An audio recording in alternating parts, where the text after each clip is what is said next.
Todos conocemos el 28 de febrero, el Día de Andalucía. Se celebra el referéndum de autonomía de 1980, todo un hito. Pero, ¿y si os dijera que detrás de esa fiesta hay una historia muy curiosa? Una anomalía, un verdadero rompecabezas político que casi deja el mapa de Andalucía incompleto y que, de hecho, lo definió para siempre.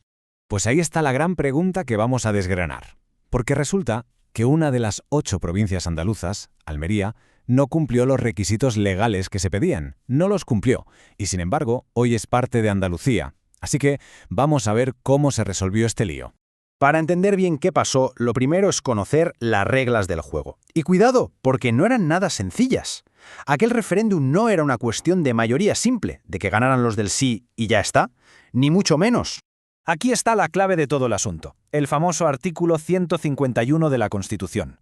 Lo que lo hacía tan difícil es que exigía el sí de la mayoría absoluta de todo el censo electoral.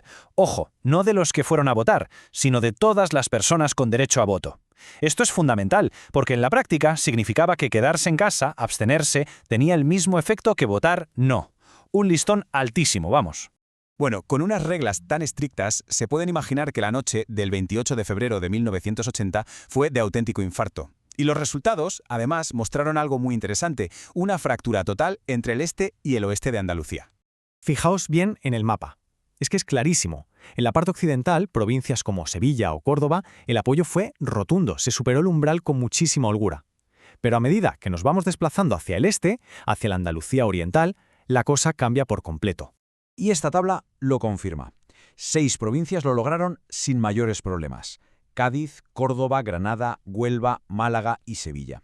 Todas superaron ese 50% del censo. Pero claro, todas las miradas de España se centraron en las dos que, de entrada, se quedaron por debajo, Jaén y, por supuesto, Almería. Uf, lo de Jaén fue de suspense hasta el último minuto. Al principio, en el recuento inicial, no llegaba, pero tras varias revisiones se vio que había superado la barrera por un suspiro, un 50,07%, vamos, que entró por los pelos de un calvo.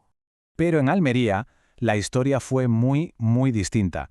El resultado se quedó en un 40,81% de síes sobre el censo. Es que ni siquiera se acercó al 50%. La diferencia era demasiado grande como para que cualquier revisión cambiara algo. Así que el veredicto oficial fue este: no superado. Almería se quedaba fuera de la autonomía andaluza. ¿Y por qué?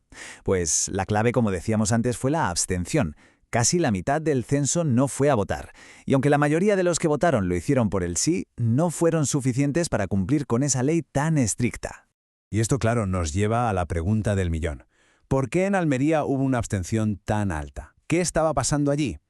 Bueno, pues hubo una serie de razones, digamos, oficiales, pero también un sentimiento de fondo mucho más profundo que lo explica.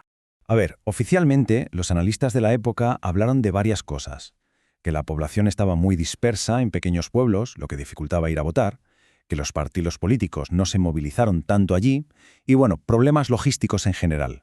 Eran explicaciones, por así decirlo, de carácter técnico. Pero si le preguntas a la gente de Almería, la perspectiva es otra, como refleja perfectamente esta cita. Hay un sentimiento histórico de lejanía con Sevilla, que no es solo física, es de poder. La percepción de ser siempre la última provincia de la lista para recibir inversiones, para todo, eso caló hondo. Y para muchos se reflejó directamente en las urnas, o mejor dicho, en no ir a ellas. Con este resultado sobre la mesa se montó un problema político y legal enorme. El no de Almería bloqueaba todo el proceso por la vía rápida para toda Andalucía. Había que buscar una salida, y la que se encontró fue, digamos que bastante creativa.